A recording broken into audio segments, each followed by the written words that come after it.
The MPO Bicycle Pedestrian and Trails Advisory Committee is on the order. Do we have anyone joining virtually? Just Lindsay. Just Lindsay. Okay, great. Now I'll ask MPO staff to confirm a quorum. Is there a quorum present? I believe there is, but if I can have the opponent to count. Where is it?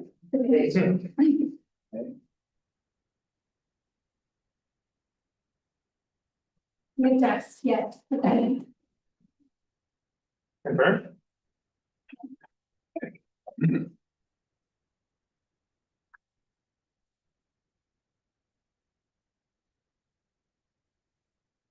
Are you just counting the people at the table? Because not everybody's a voting member at the table. We have 10.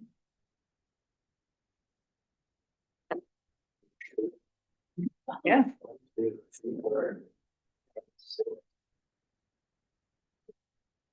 We have 9, including myself. Or two. Where, oh, well, I didn't see him Was. as he is not sitting there, but okay, cool. All right, perfect. Well, I think we need to wait for him to get in the room to do the minutes, but all right, let's stand for the Pledge of Allegiance.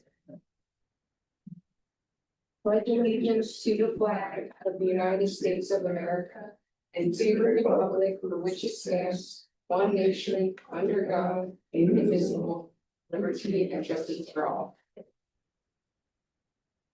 Yeah. What was it? Yeah.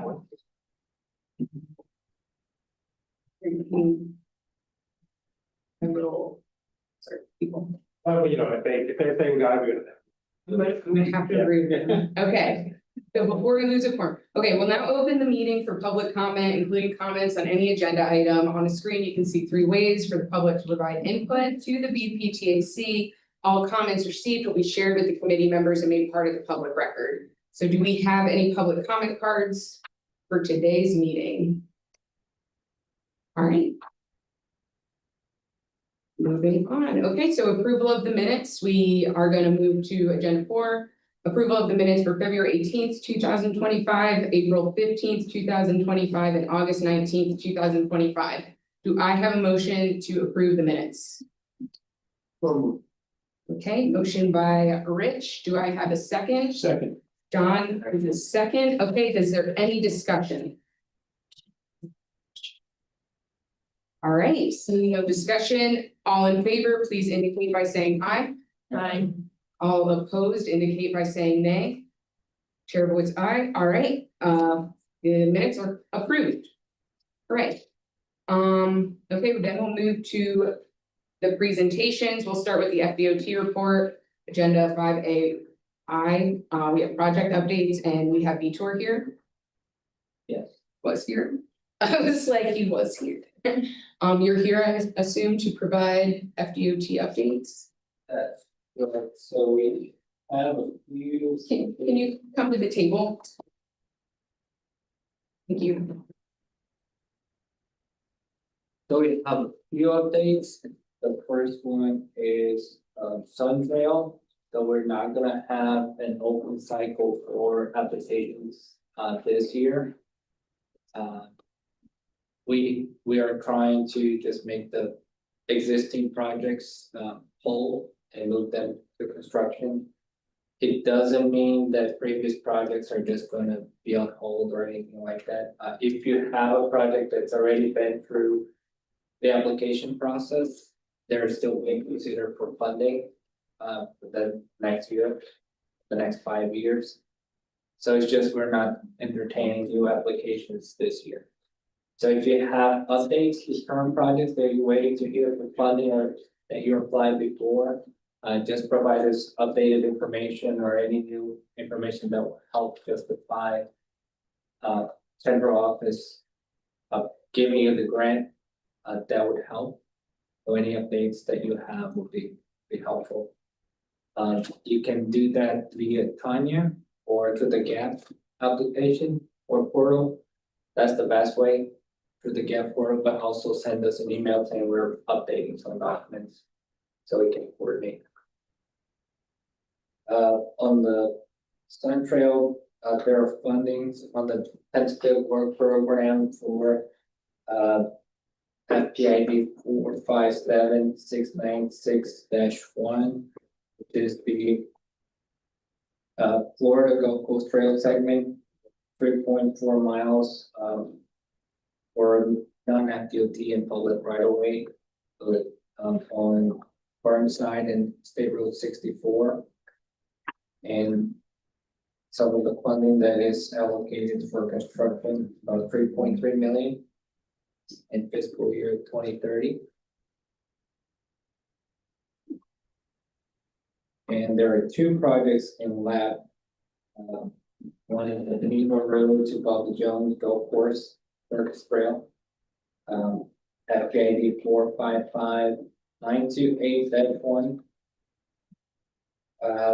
So we haven't received much of response, so we're still kind of looking to see what's going on with that one. And feel free to reach out to our liaison, they would know where our lab represents. The other one is Prince County, the 17th Street Regional Park Trail. So there's 2.9 million fiscal year 27 for construction. So there's also a lab project, so they would know more about the specifics in that one. The Cortez Road Corridor Vision Plan.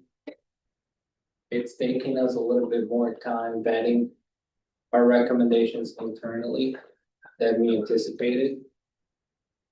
Mostly, design and operations. Because we wanted to get buy-in internally before we share with our stakeholders. But we hope that we're going to have something in a couple of weeks that we can share and you guys can review and provide comments. So there's still going to be opportunity, but we're almost there. We did have to make a lot of revisions based on some of the language changes that came down at the state level. So that also did not help us in writing the report. So a lot of editing and vetting on what the department felt comfortable presenting. And I think our goal is for next year, because of the holidays, to have another public meeting to share the report and gather some final comments. And then we also have our bike ped master plan, which is our GIS layer and mapping of all the bicycle pedestrian infrastructure that existing and planned. We are just about finalizing our pilot, which is Manatee and Sarasota counties.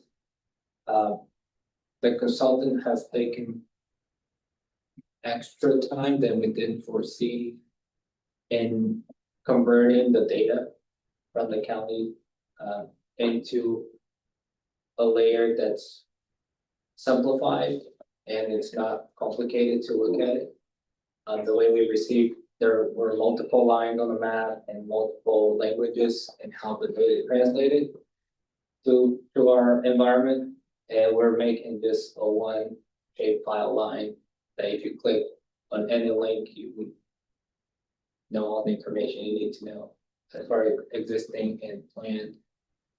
And in the future, one of the things we'll be coordinating is what is the county or the municipalities preferred bicycle and pedestrian facility. If we were to prioritize what side of the roadway, if we had the funding, because sometimes if it's a shared use path, and might not be highlighted in the plans, the local plans. So we probably going to be working on filling in those blanks. But we're almost done at least with our framework. And we should have available to share soon as well.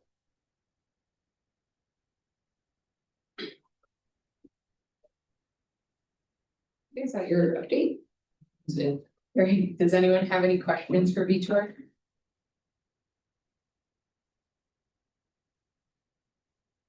So I have a question. You said you didn't have any details about the Beneva Circus Trail flat project? As in like how much funding is allocated for it? Yes. Is that from FDO? They're not sure how much is? Um, Cause they told us how, like, I don't think it's the exact funding, it's more of the status of the project where they are. oh, okay, That's the only information I received, but I can follow up on.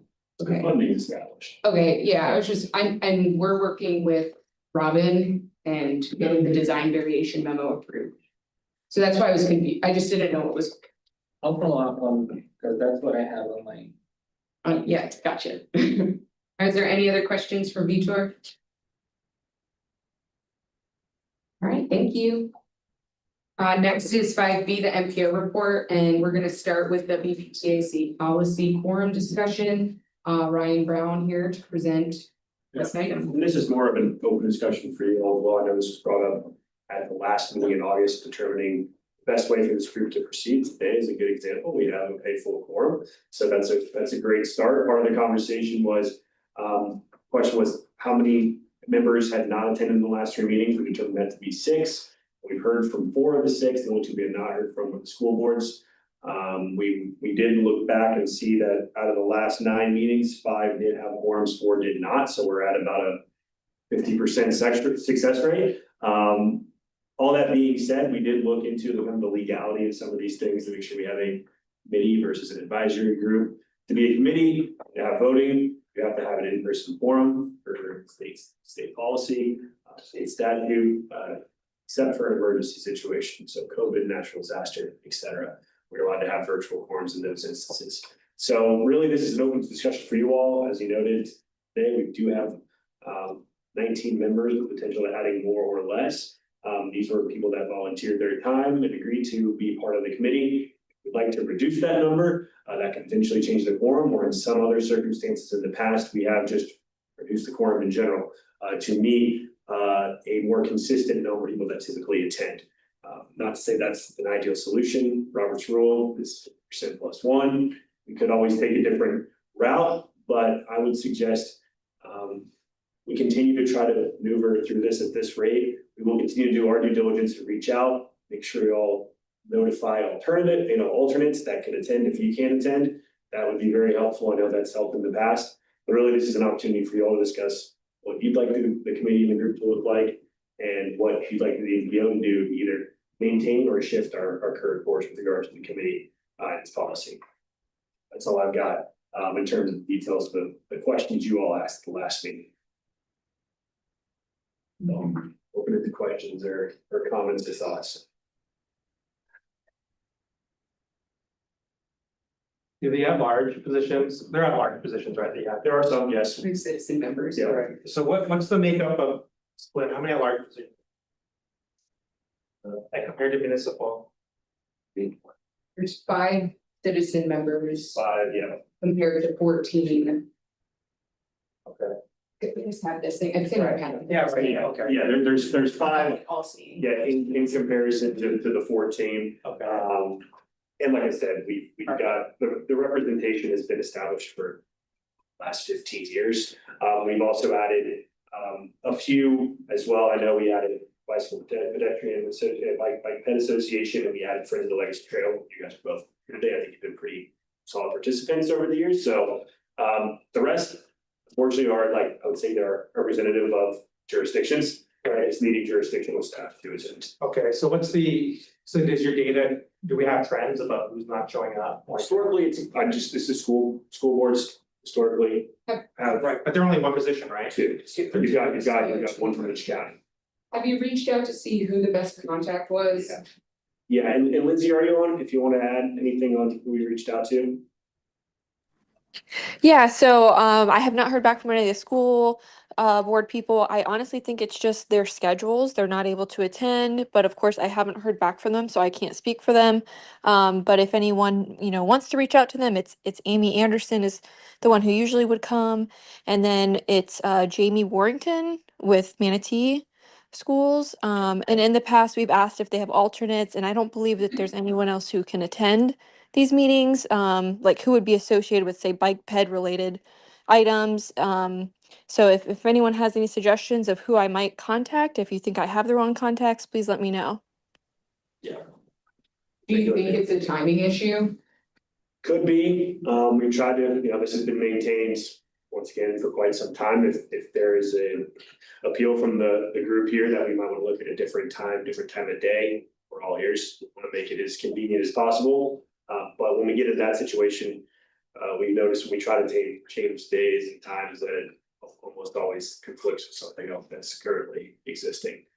So like I said, we're open to suggestions. You don't have to have a solution at this meeting. This is more of a discussion to say, we want to maintain, I think the overwhelming consensus at the last meeting, we want to maintain this as a committee and not revise this into an advisory group, because that would be my other suggestion was you don't have to vote anymore. There's some things that you can do. There's nothing in state law or federal law that requires NDOs to have it like that committee. It's just been one of our longest standing. So I'm not in favor of changing that or doing away with it. It's more of how will we structure that. If we're all confident in the way that we like to keep this moving forward, finding alternatives to your positions if you're not able to attend, notifying us ahead of time, I think will certainly help. Today, it's kind of hard. We have a quorum today. So, I think if there's something that we can do to ease the process, we'd be happy to do that. Why would you suggest the addition? For me, like I said, it's really about you all wanting to attend and be here. My suggestion, like our others, if there's not a push to keep this as a full blown committee where you have set members, you have to have a quorum to vote on items, you could vote by consensus. You could be an advisory group that simply advises the MPO and advises our TAC and CAC on how we should handle bike ped related issues. That would require us to have a quorum and require us to vote. You could say we like this idea, we don't, and vote by consensus. That would never require you to have a quorum. Similar to our our resilience advisory group, destination zero advisory group is not formatted, it's not a full blown committee. So there are other ways to do it, but this I think formalizes this committee a bit more. It makes it a little bit more legitimate in terms of people within the group. You kind of limit who the membership is, and then have a more formal vote and recommendation to the board that way. So there's some pros and cons. Just a thought, about removing those positions, if they're collectively not coming on a regular basis, is that something that they can be taken off of the voting members, and then we still have more municipality to citizen membership at that point still, right? Can we just bump, so can we just leave it vacant? Like, for example, maybe not remove, to your point, Yeah. not removing them completely, but saying, hey, no one showed up for the last 6 meetings, we're gonna have this position as vacant until you can provide us with someone who's able to come, only because it does mess up our quorum, whereas a vacant spot. Correct, yeah, and I would say that's really also why I wanted to bring this up, because this would also have to come to you all for a vote. It's not something that we can do, it's not something I wanted just to do without running this by you all and having a kind of a vote on whether or not that would be something you're all in favor of. Because we can do that. If it's vacant, then it's vacant, and we can give them an opportunity over the next several meetings to present a new Or we representative. can update the bylaws to say if you don't come to 4 consecutive meetings without any communication, Currently, yeah, we haven't. then you were Yeah. booted. Yes, and that's the same for our other committees. Those words exactly. Put that in there. That does exist for our other 2 committees as Yeah. well, and we can certainly do that and, tailor the representation about who is it to the meetings, and if they want to come forward with another representative at another point, then we will add them back in. So I can certainly look at doing that as well. That makes sense to everyone. Yeah, because I think a vacant spot is better than a non-vacant spot. Like to have someone there and Yeah. go up. Yeah, we certainly don't, we're not gonna remove them from the member list, but we can reduce their role at this time, if that makes sense, yeah. Okay, I will probably ask for a vote on that from you, just to. Okay, well, I'll make the formal recommendation. But wait, I wanna talk about maybe, why not go to advisory? Like, why do we need to, is our input any different? So the destination zero, right, the advisory group.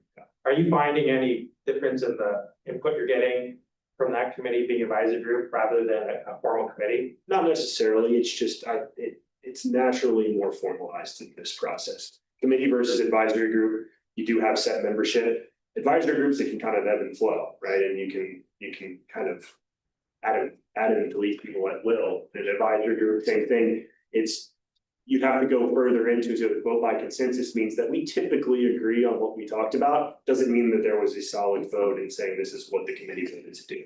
So I would say it decentralizes it a bit and makes it more ambiguous, I would say, in what you are recommending as a group, as advisory group. But it does guide the MPO as an agency to what we think we should do related to these kinds of items.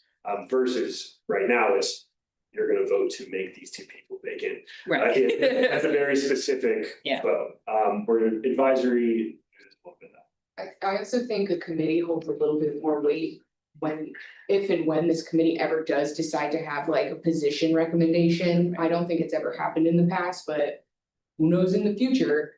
This committee wants to have a position on something and recommend that to the MPO board. It holds more weight coming from a committee versus a community organization. An advisory group. In a way. And I would say as committee, it's your will versus an advisory group advises NPO staff. I would say that is the biggest difference in that. Because as a committee, you're making, Corinne's point, a statement of this is what we want to do about this issue. Otherwise, you are simply advising through consensus what the NPO staff should recommend or do at the NPO board meeting. So those are the two major differences. And all that being said. All that being said, I still would like to make a motion to make those two positions of the school board vacant for Sarasota Manatee. Can we revise that and request the MPO staff look at a attendance policy to Sure, we can. put into the bylaws? Yeah. Or, you know what I mean? So that way we can. Yeah. Do it ubiquitously, like over everybody. 'Cause I I thought know there it's already not was just- one, I think so. you're I know it's not just those. Yeah, I thought there already was one, There but is if there one, but isn't. I don't think that you're automatically removed. Gotcha. If you miss 3, you were like notified and then put on warning, and then there's more to it than to say, we did change that for our TAC and CAC, where it's if you miss a year's worth of meetings, you are no longer. Which I'm pretty sure multiple people, because this is. Yeah. I mean, we're already at elections again. We don't even have vice chair. Correct, yeah. So. So if we want to word it that, for suggestion, if you want to word it that way, that if you do miss 4 consecutive meetings, that you're. It's not, you know, I mean, That's fine too, yeah. well, and also we have to think about it this way, 4 consecutive meetings is a year. Yeah. Right. For this, so I don't know if we would prefer to reduce that. I mean, 2 consecutive meetings seems like a large amount of time to not be involved. Some of them we had, I think we found communication, and I think we found 3 was the middle ground. We went through this exact debate, is if you miss 9 months worth of meetings, it's not a full calendar year, you can be back for a vote at the end if you make it. 3 we found was probably maybe have 2 meetings where you have something go on. Yeah. 3 seems less likely. So Well, how I'll about look at that. you guys make a recommendation at the next one? We can do that. Do we need a vote? I'm happy, I mean, if someone wants to second hers, I think we need to do that anyway to see if it. Yeah, sure. To your point, that would ultimately reduce your, to 8 that you need to have here, Yeah, right? Like it would ultimately change the situation, I think, on it. so there is a motion on the floor to vacate the school board positions for Sarasota and Manatee due to attendance. Do I have a second? Second. Patrick Louis seconds. Okay, we're gonna say all in favor. Raise your hand.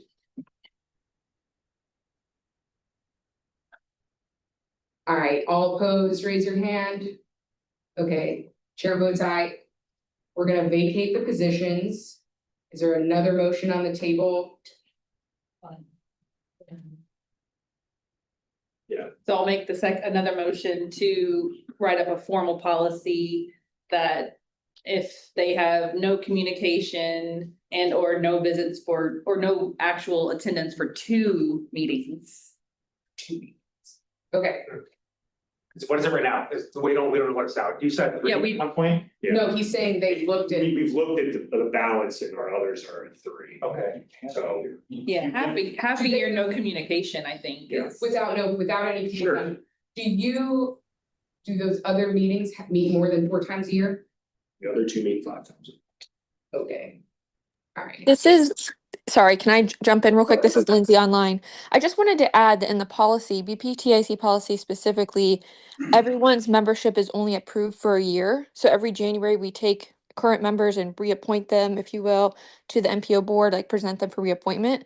So just an idea would be if you want to extend that term, and then that way, if people don't attend for 3 absences, it's like, almost half of their term.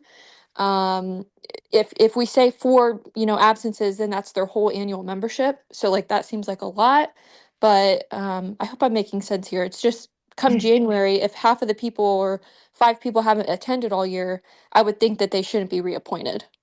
So we may not need to have a specific number of how many absences.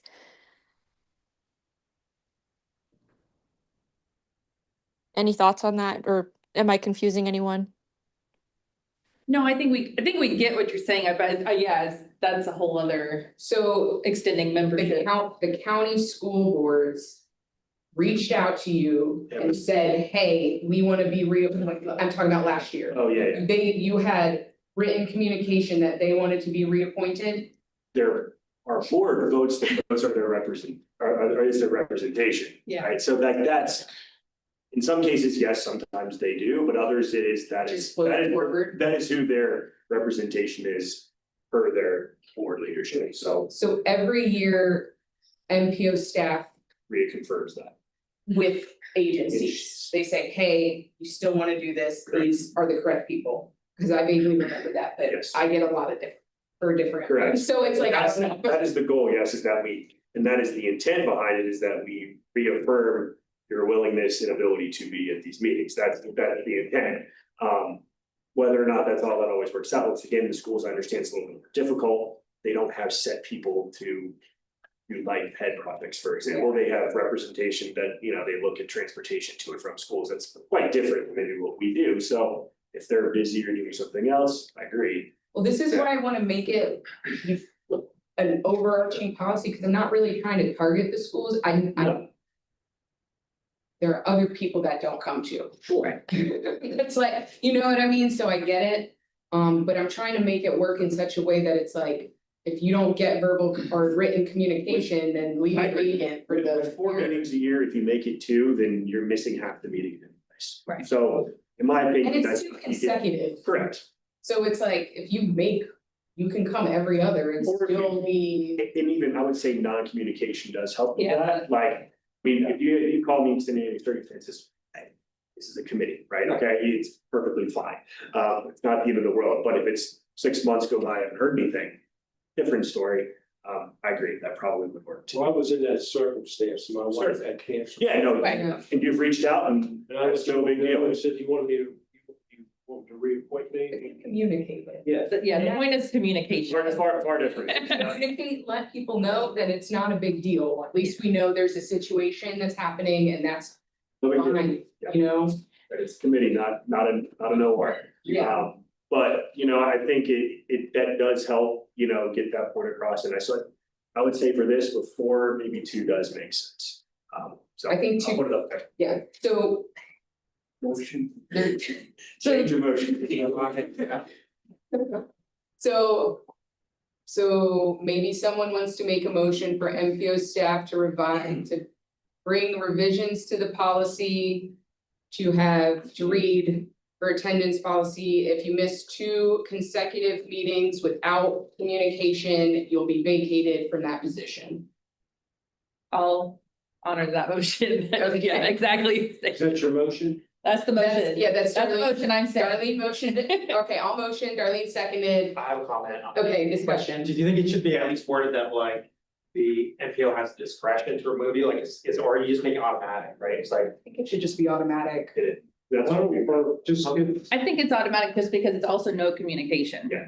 If they're communicating, that's a different circumstance. So if they're not communicating, responding at all. Yeah, we've had no issues. I mean, 6 of the 4 that haven't attended for the last 3, we've heard from 4, and that's fine. Like I said, 2 were the ones that we hadn't heard of. So that's the only thing we're counting at this point. So I think it's pretty fair You're at right. that point, you know, if you haven't heard anything in 6 months.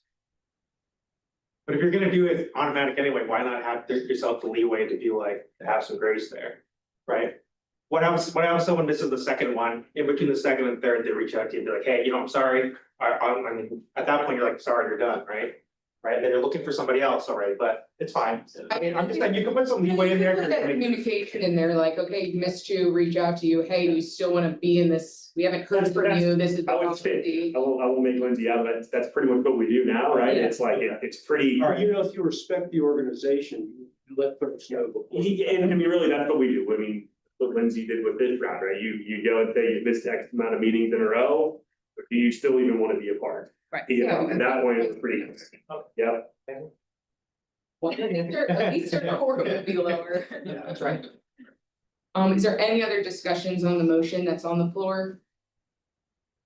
All right, okay, all in favor, say aye. All opposed, say nay. All right, chair votes aye, motion passes, Thank you. and we'll see that at the next one. Thanks, guys. Thank you. Okay. Next, we have the the 2050 long range transportation plan multimodal project, so we have Nina to present this item. Thanks, Nina.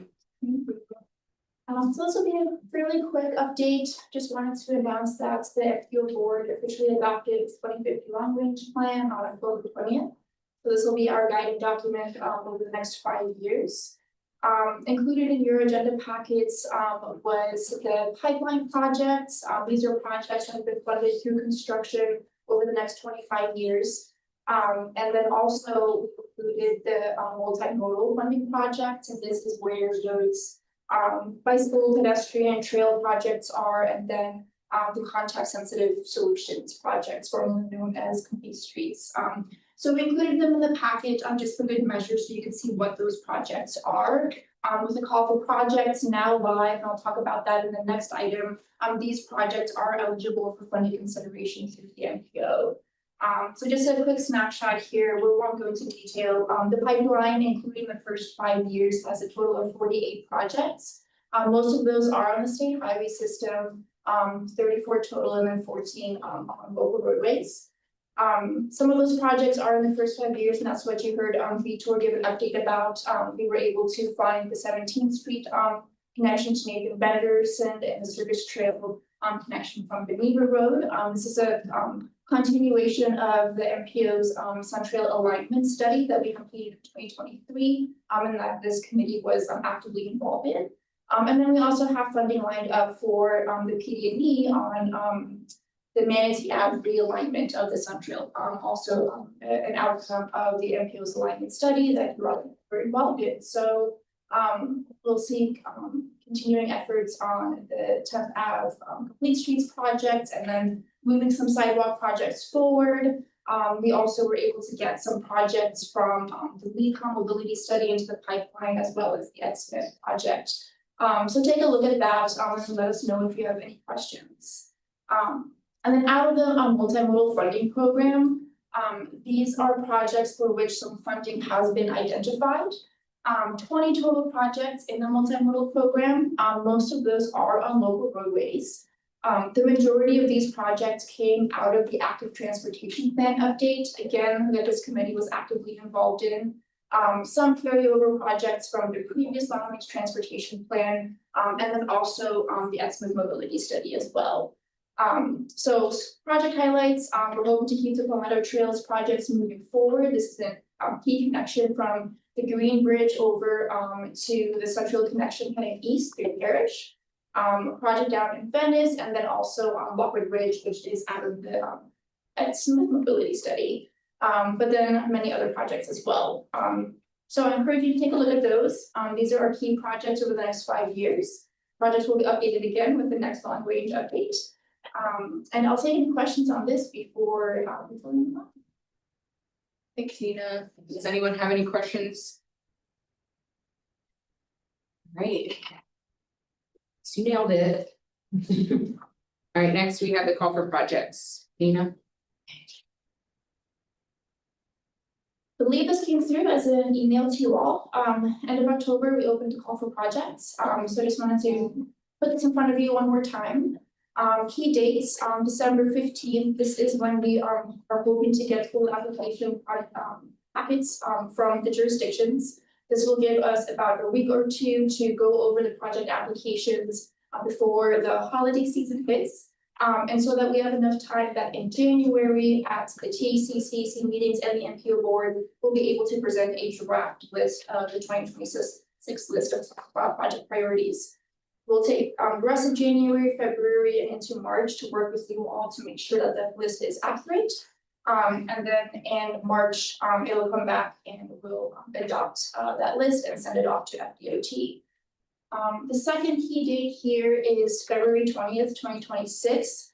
This is when we are requesting that your jurisdictions submit to us an approved list of your local priorities. This means that every project that your agency is submitting needs to be approved by your commission or council. This basically just verifies that yes, these are local priorities, and yes, we are supporting this for MPO and FDOT funding consideration. We definitely do need those by the time that the MPO board adopts the list. Without the local approval, the project applications are essentially incomplete. So that's, keep that in the back of your minds. This is something that will need some advance.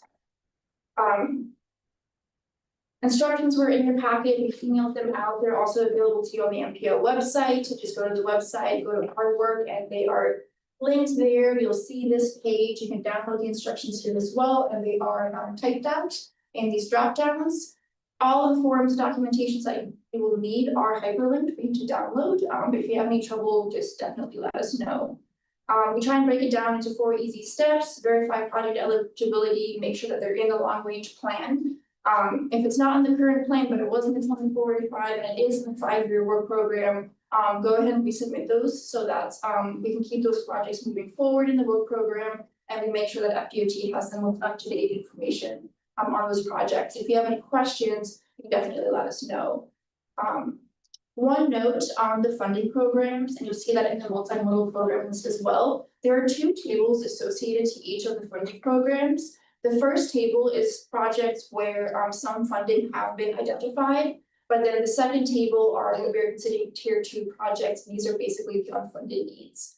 So they would be eligible for funding through the LRTP, but there has been 0 funding identified for those projects. So if money did become available through grants, through private sponsorships, then those projects would be eligible.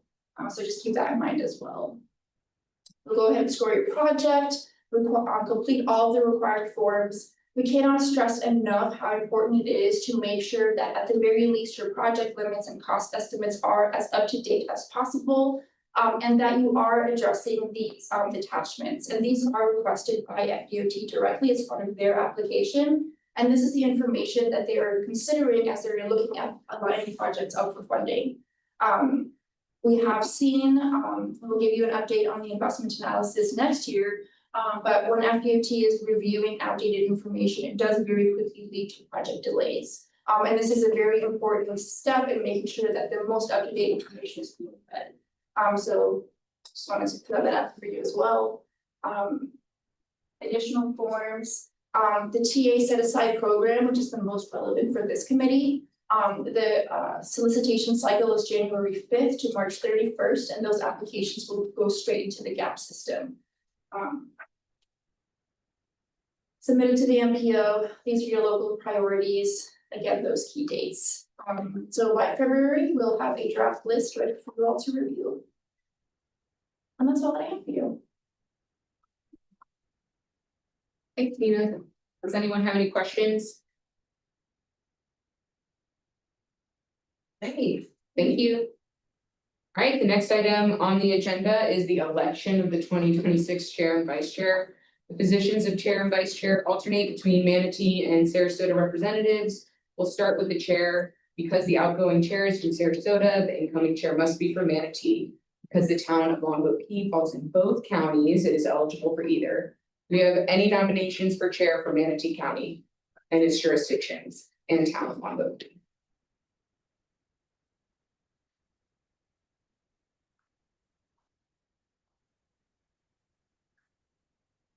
I nominate Umar.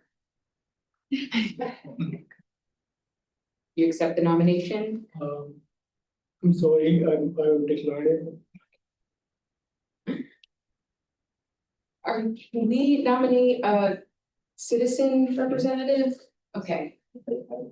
John, would you be interested in chairing? Yes, please. Sure. Okay, I nominate John and he accepted. All those in favor vote aye. Aye. I'm gonna nominate you for lifetime chair. There's the vice chair, so it's basically a lifetime decision. All those opposed say nay. Hey, we have a new chair, John. Thank you. Congratulations. February. As of our next meeting in, yes, in February. Okay. It's like basically Valentine's Day. They celebrate it together. Okay. Okay. As a committee. Now we'll do the vice chair election because there is no vice chair, but it would have been for Manatee. The incoming vice chair needs to be from Sarasota. So do we have any nominations for vice chair? We need a vice chair because I've spent 5 months up north Okay, and I come down here once during the summer and I will try to make that at this. it's usually August. Yes, that's usually when I come down for a week. Yeah, and I think that's usually our. But if you don't, yeah, you Vice chair, I mean, necessarily on the vice chair. absolutely. It's a struggle for me. I had to be here every day, the whole time. Appreciate it. So there's Patrick, there's Trevor, there's Darlene, there's Jennifer. Evan, you're in luck. I think you're only Yeah, no, you're not. And then we got Sergeant Flynn.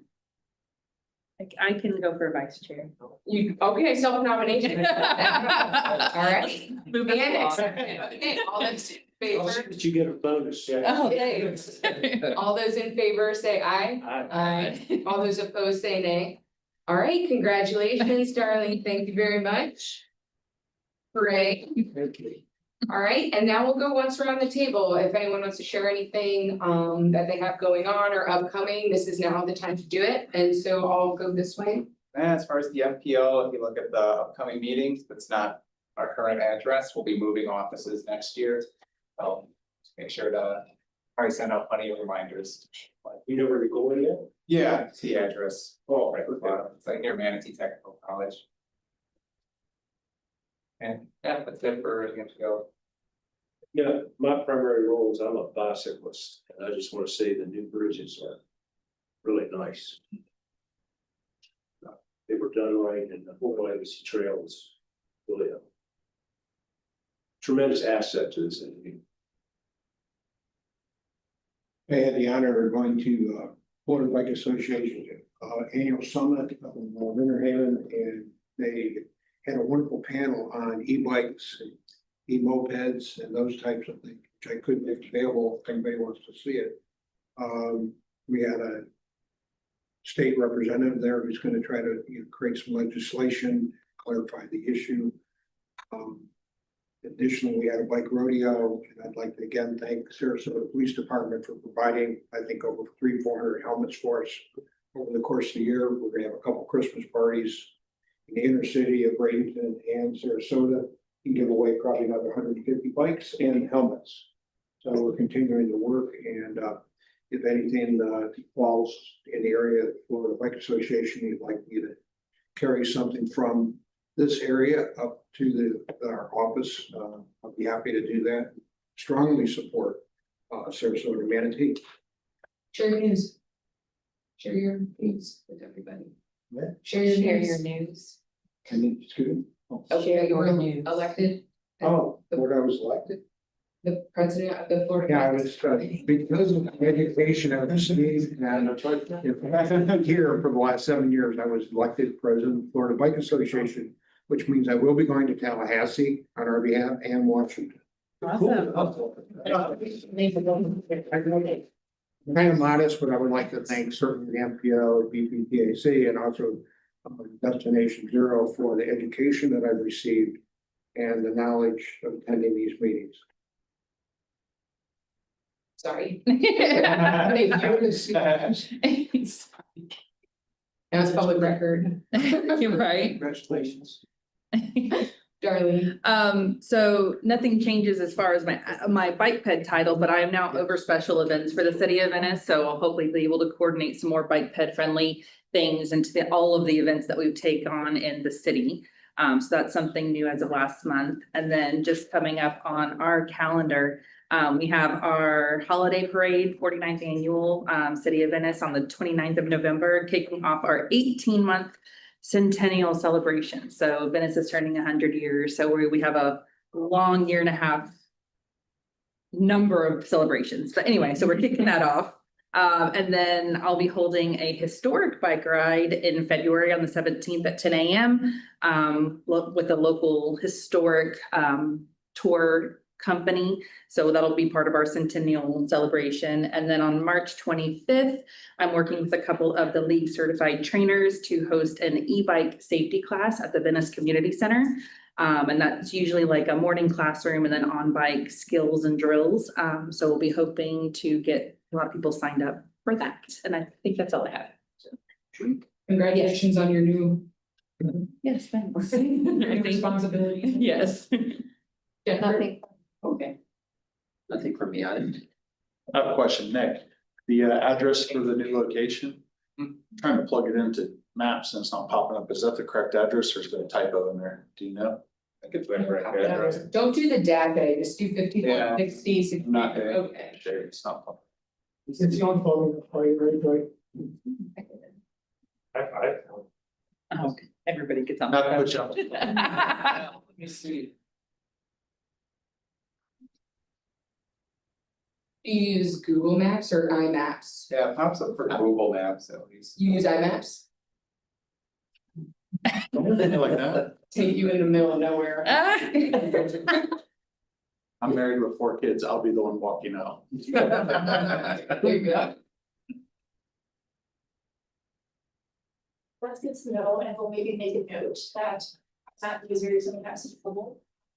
So thank you for pointing that out. Yeah, I think that's interesting. Was that all you had? That was it. Just want to make sure that's the correct address. Okay. What is the address? 5460 63rd Street A, Suite A. I think it's 3rd Street East or West. East.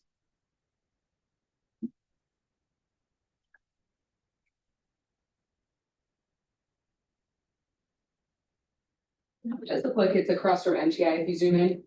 Across, so what? Manatee Technical Institute, MTI, it looks like it's like directly across. Whereas if you would make that left to get to Manatee Technical College, you would actually take the right. Okay. That's helpful for the future in February. Yeah, if you pull in and it's a bunch of medical offices and then us, that's a great place. Well, at least. It'd be surrounded by medical offices. Just in case. Okay, Umar, do you have anything you want to share? Nothing here. Okay, Tom? Nothing here, thanks. We recently had a traffic safety event out at Lakewood Range Library. Rich and his high school group led a bike ride on the street. We closed down a lane and did about a 3-mile bike ride. Hoping to grow that in future years. We're also looking to do another traffic safety event in February in West Bradenton at a GT break. So once we can nail down details, we'll get those out to you. Have you been getting a lot of feedback for those roundabout, the mini circles out there by GT Bray? Yes, they're still on. Yeah, I know, I thought they were good. We got the one to the north, we've got more concrete coming and widening. Okay, so you're making it The permanent. center island, yes, and adding a little more deflection on the northbound approach. And the one to the south, we've done with some modular materials and this was pretty well. So. all in hoping to improve, bike ped safety, slowing vehicles down and having safe speeds. And seems to be doing well for the corridor since there was nothing to really break it up and so straight roadway. Yeah, they were good additions about there. Trevor? When's the last time we met? August. August, okay. Okay, so since August, the county had completed its global safety action plan, which was a federal grant to analyze high energy networks in Sarasota County, in all our municipalities, including local roads, including vehicular crashes, accidents, vulnerable users, et cetera. So that plan identified those corridors, and what that did was set the stage for opportunities for federal funding that the county can apply for and receive to do safety improvements.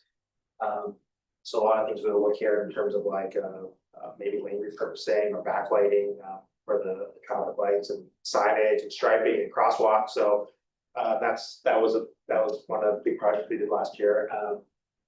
I think you'll see in the packet some of the funding that, thank you to the MPO for assigning some money in 27 to build that connection along the Sun Trail 17th Honore. So if you're not familiar with that, that is a multi-use path connecting where the new 17th Street Park is on the north side of 17th, the Honore going up to Pedestrian through there, and then hopefully connecting the overpass to Lakewood Ranch. So I just say that to say the connection, the trail system we have here is really, I just had my 11th work anniversary yesterday, and if you just think about even that time, like how things have changed since then. And when I first got here, people were always like, man, I remember 10 years ago, things are totally changed now, but things have, you've seen with your own eyes. So anyways, thank you to the MPO for getting that funding for us and the county. And just as in terms of other projects that we're working on that's coming up that haven't started quite yet in Sarasota County, we are undergoing a countywide wayfinding plan. So identifying what that'll look like, where these locations might be, so we can help guide bikers and walkers to popular county facilities. So not quite started up yet, but we are in the process of getting all scoped out and getting our self on board. So We create some true destination-based signage. Yeah. Great. Yeah. Perfect. So, and like typical wayfinding, like the facilities are probably public facilities, right? But like, I'd say Siesta Key over this way, right? Lakes Trail that way. So figure out where those should strategically be and what that look should be. So we'll have a lot of public involvement, so get a lot of your input on that. I would think the visitors will give you some funds for that.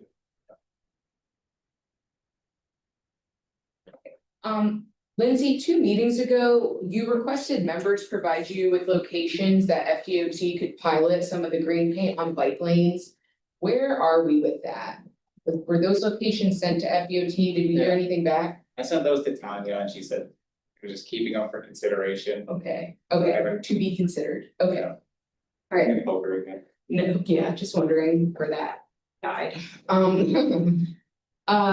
So I don't know if it was last meeting or the meeting after, I talked about a trail project that we were looking at to extend the School Avenue Trail in the city of Sarasota. We did a feasibility study, brought it to the commission, and they determined to move the funding to a different project. So right now, the School Avenue extension is not going to be moving forward into planning and design.